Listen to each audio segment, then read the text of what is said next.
Hello friend, good morning all of you. मैं UP global coaching में आपका स्वागत करता हूं। और हमारी जो पॉलिटी का सेशन चल रहा है दोस्तों, इसमें आज का जो हमारा टॉपिक है वो प्रियम्बल है, प्रस्तावना है, जिसको दोस्तों बड़े अच्छे ढंग से आज हमें कवर करना है। आपके निचले स्तर से लेके सीजीएल, यूपीएसआई, यूपीपी और अन्य जो एग्ज़ाम यूपीपीसीएस वगैरह हैं, या जो इस बार पैट जैसा एग्ज़ाम आया है, उसके लिए आपकी जीके बहुत ही महत्वपूर्ण होगी दोस्तों। आइए शुरू करते हैं। और इसके शुरू करने से पहले जो हमें देखने हैं दोस्तों, वो देखना है कि जो पिछले टॉपिक हमने जो किया है, उस टॉपिक के अंतर्गत कुछ छात्रों ने कुछ प्रश्न पूछे हैं, उन पर थोड़ा मैं डिस्कस करूंगा दोस्तों। इसके बाद हम प्रियम्बल पढ़ेंगे। प्रियम्बल कहाँ से ली गई, प्रस्तावना कहाँ से ली गई है, प्रस्तावना में किन किन शब्दों का क्या अर्थ है। दूसरी बात, प्रस्तावना में संशोधन होगा या नहीं होगा, प्रस्तावना संविधान का भाग है या नहीं है, इस पे दोस्तों हम अभी विस्तार से चर्चा करने वाले हैं। चलिए आइए देखते हैं, टॉपिक को शुरू करते हैं। और हमारा जो लक्ष्य है दोस्तों, हर हाल में जीतना है, हर हाल में जीतना है, ये हमारा टारगेट है। और इस टारगेट को आप ध्यान में रख के ही तैयारी करें, क्योंकि हम जो कवर करने वाले हैं दोस्तों, वो 20 घंटे में पूरी पॉलिटी को कवर करने वाले हैं। 20 घंटे का मतलब है लगभग, आप देखें तो अभी जो वीडियो जा रही हैं, कोई 1 घंटे की, कोई 40 मिनट की, लगभग एवरेज आपका जो 20 घंटे मैंने आपको लिख रखा है, कोशिश करूंगा कि 20 घंटे में आपकी पॉलिटी फिनिश हो जाए। आइए दोस्तों देखते हैं, जो कल के जो प्रश्न हैं जो छात्रों ने पूछे हैं, उन पर पहले मैं डिस्कस करना चाह रहा हूँ। एक क्वेश्चन आया हुआ है दोस्तों, संविधान सभा में किस देशी रियासत ने कभी भाग नहीं लिया। देखिए दोस्तों फटाफट, संविधान सभा में, संविधान सभा में किस देशी रियासत ने, किस देशी रियासत ने कभी भाग नहीं लिया, कभी भाग नहीं लिया, भाग नहीं लिया।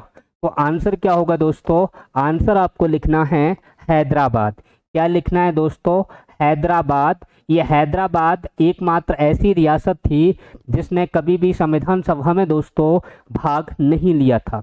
दूसरा क्वेश्चन ये है दोस्तों कि जो संविधान हमारा बन के तैयार हुआ, संविधान जो हमारा बन रहा था, तो उस समय संविधान की जो मोहर थी, उस मोहर पर किसका चित्र था, इसको आपको दोस्तों ध्यान रखना है। तो ध्यान रखना है दोस्तों, संविधान की मोहर पर, संविधान की मोहर पर किसका चित्र था दोस्तों, आंसर देना है एलिफेंट, बोले तो हाथी का चित्र था।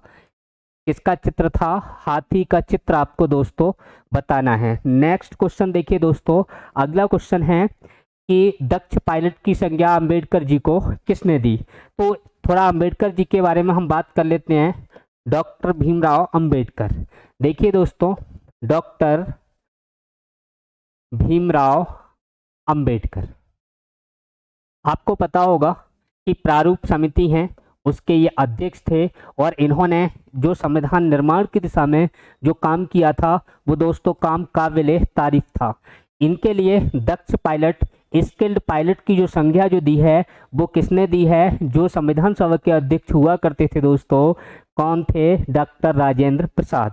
तो इसको हमें ध्यान रखना है कि अंबेडकर जी को दक्ष पायलट, दक्ष पायलट या स्किल्ड पायलट, स्किल्ड पायलट की संज्ञा, संज्ञा किसने दी दोस्तों। तो आंसर हो जाएगा, ये संज्ञा जो दी है, वो संज्ञा किसने दी है। तो आंसर क्या दोगे दोस्तों, डॉक्टर राजेंद्र प्रसाद। आंसर क्या होगा, डॉक्टर राजेंद्र प्रसाद। एक और क्वेश्चन बनता है दोस्तों, उसको भी थोड़ा हमें ध्यान रखना है। वो नेक्स्ट क्वेश्चन ये बनता है कि जो डॉक्टर भीमराव अंबेडकर हैं, इन्हें संविधान की जननी एवं जनक किसने कहा। संविधान की जननी एवं जनक बोले तो आपने एक सुना होगा कथा वगैरह में, तुम्हें ब माता च पिता तुम्हें, यानी कि तुम ही माता हो, तुम ही पिता हो। अर्थात बोले संविधान की जननी एवं जनक डॉक्टर भीमराव अंबेडकर जी को किसने कहा है। तो हमें यहाँ पे ध्यान रखना है दोस्तों, अगर हम बात करें संविधान की जननी एवं जनक, क्या कहा जाता है डॉक्टर भीमराव अंबेडकर जी के लिए, जननी एवं जनक। तो ये जो जननी एवं जनक की संज्ञा जो दी है दोस्तों डॉक्टर भीमराव अंबेडकर जी को, ये किसने दी है? तो इनका नाम दोस्तों ध्यान रखना है, केवी राव ने कहा है। किसने कहा है दोस्तों? केवी राव। केवी राव ने क्या कहा है? अंबेडकर जी को क्या कहा? संविधान की जननी एवं जनक। किसकी जननी एवं जनक? संविधान की। तो संविधान की जननी एवं जनक डॉक्टर भीमराव अंबेडकर जी को किसने कहा है? केवी राव ने कहा है। एक स्किल्ड पायलट की संज्ञा दोस्तों किसने दी है, या दक्ष पायलट की संज्ञा? तो डॉक्टर राजेंद्र प्रसाद हमारा आंसर होगा। आधुनिक भारत का मनु किसको कहा जाता है दोस्तों? तब भी आंसर क्या देना है? डॉक्टर भीमराव अंबेडकर जी को। इन्हें आधुनिक भारत का मनु कहा जाता है। आधुनिक भारत का क्या कहा जाता है दोस्तों? मनु कहा जाता है। किसको? डॉक्टर भीमराव अंबेडकर जी के लिए। आगे देखते हैं दोस्तों, जो डॉक्टर भीमराव अंबेडकर जी हैं, इनकी पुस्तकों का नाम क्या है? डॉक्टर भीमराव अंबेडकर। यहाँ से दोस्तों इनकी बुक वगैरह भी पूछी जाती हैं, तो इनकी बुक आप ध्यान रखना। दो बुक मैं आपको लिखवा रहा हूँ, एक तो है पाकिस्तान विभाजन और दूसरी है हिंदू धर्म की पहेलियाँ। एक तो ध्यान रखना है दोस्तों, हिंदू धर्म की पहेलियाँ। हिंदू धर्म की पहेलियाँ, इस बुक के लेखक कौन है? डॉक्टर भीमराव अंबेडकर जी हैं। और दूसरी दोस्तों आपको ध्यान रखनी है, भारत पाकिस्तान विभाजन, या फिर यहाँ पे कहूँ मैं पाकिस्तान पर एक विचार, यानी कि पाकिस्तान पर विचार या भारत पाकिस्तान विभाजन। तो पाकिस्तान पर जो विचार था इनका, पाकिस्तान पर एक विचार, ये पुस्तक का नाम है। और इन्होंने जो विचार किया था, तो इन्होंने 1942 में ही बता दिया कि पाकिस्तान का विभाजन होके रहेगा। ये बहुत दूरदर्शी व्यक्ति थे, बहुत आगे की सोच कर चलते थे। और इन्होंने ये जो बुक लिखी है पाकिस्तान पर विचार, ये 1942 में लिखी। और इसी समय इन्होंने कह दिया कि पाकिस्तान आने वाले समय में दोस्तों बनकर रहेगा। ये बुक ध्यान रखनी है, पाकिस्तान पर विचार। आगे अगर हम देखें दोस्तों, तो मैंने आपको बताया था जो प्रारूप समिति थी इसमें 7 सदस्य थे। और 7 सदस्यों में से दोस्तों एन माधव राव किसके स्थान पर आए थे? बीएल मित्तल के स्थान पर आए थे। बीएल मित्तल, जिनने स्वास्थ्य कारणों के कारण त्यागपत्र दे दिया था प्रारूप समिति से, उनके स्थान पर कौन आए थे? एन माधव राव आए थे। और दूसरे दोस्तों टीटी कृष्णामाचारी मैंने बताए थे, जो प्रारूप समिति के सदस्य थे। तो ये किसके स्थान पर आए थे दोस्तों? तो ये जो आए थे, ये डीपी खेतान साहब की जब मृत्यु हो गई, उनके स्थान पर टीटी कृष्णामाचारी को प्रारूप समिति का दोस्तों सदस्य बनाया गया था। ये दोस्तों हमें ध्यान रखना है। दूसरी बात, और कुछ क्वेश्चन पूछे गए हैं, उन पर थोड़ा मैं डिस्कस कर रहा हूँ। वो क्वेश्चन पूछे गए हैं दोस्तों कि जो संविधान था, संविधान की डिजाइन किसने तैयार की थी? किसने की थी दोस्तों? तो डिजाइन हमें ध्यान रखना है, संविधान की जो डिजाइन तैयार की है वो किसके द्वारा दोस्तों की गई है? तो उनका नाम ध्यान रखिए। संविधान को किसने सजाया? तो संविधान की बात कर लेते हैं दोस्तों। संविधान को किसने सजाया? किसने सजाया या इसकी डिजाइन तैयार की? तब डिजाइन तैयार की या सजाया पूछा जाए तो आंसर क्या होगा दोस्तों? नंदलाल बोस। क्या आंसर होगा दोस्तों? नंदलाल बोस। इनके सहयोगी दोस्तों कौन रहे थे? सहयोगी अगर हमसे पूछे जाएं तो आंसर क्या होगा? राम मनोहर सिन्हा। क्या नाम होगा? राम मनोहर सिन्हा आपको बताना है, राम मनोहर सिन्हा। अगर दोस्तों पूछा जाए प्रस्तावना की डिजाइन किसने तैयार की, तब आंसर क्या होता है? राम मनोहर सिन्हा। प्रस्तावना की डिजाइन या प्रस्तावना को सजाया, तो आंसर क्या हो जाएगा दोस्तों?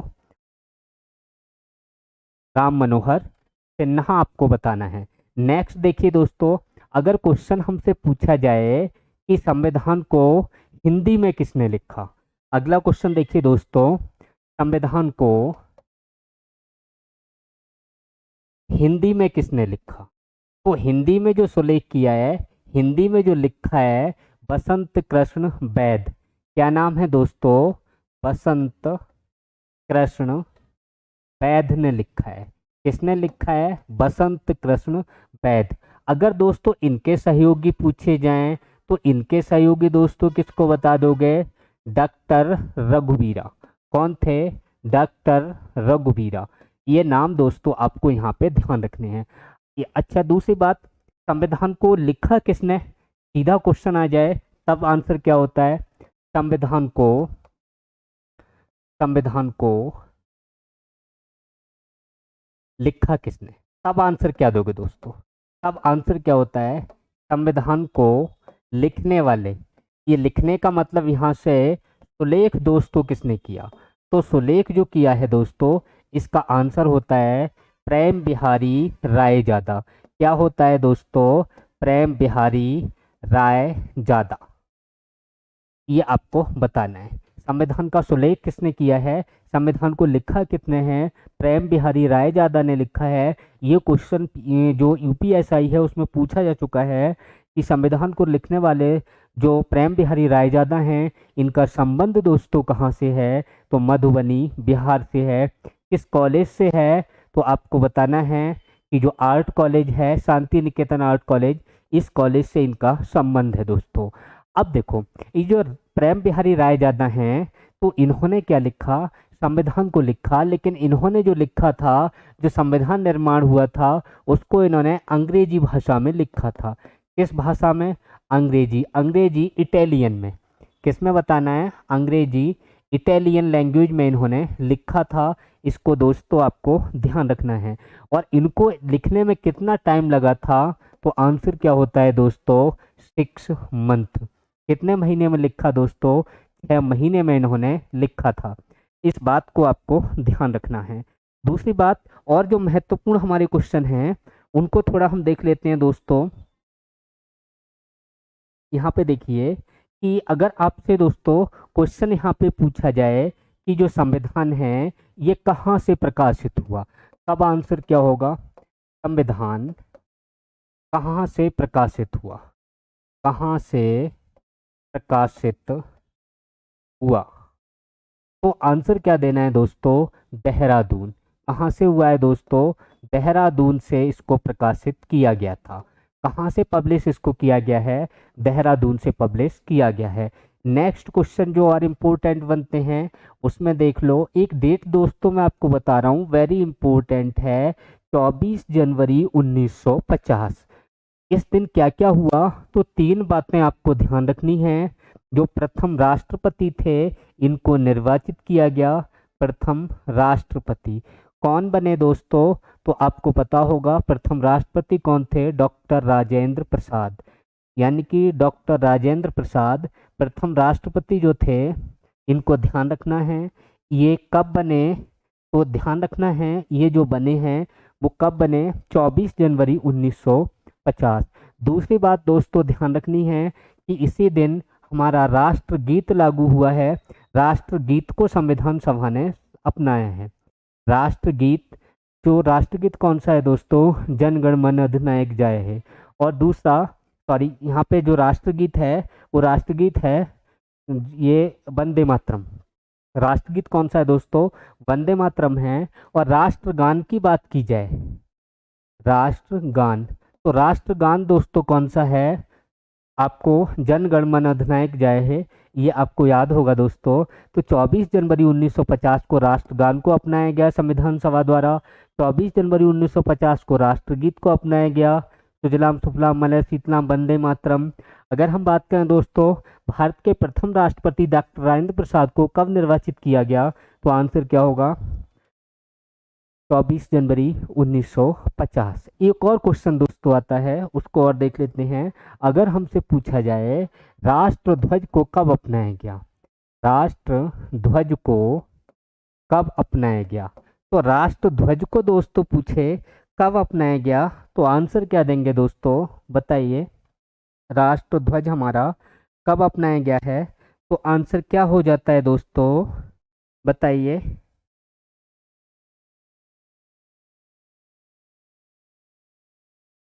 राष्ट्रध्वज को कब अपनाया गया, तो आंसर क्या देंगे दोस्तों? 22 जुलाई 1947। क्या बताओगे दोस्तों?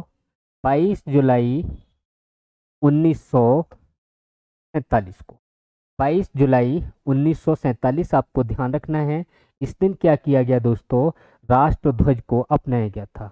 ये आपके लिए शॉर्ट वीडियो है, थोड़े से समय की है। नेक्स्ट वीडियो पे हम प्रस्तावना पे कल डिस्कस करेंगे दोस्तों, उसको आप बहुत अच्छे से कवर करना, आपके लेवल के ही क्वेश्चन होंगे।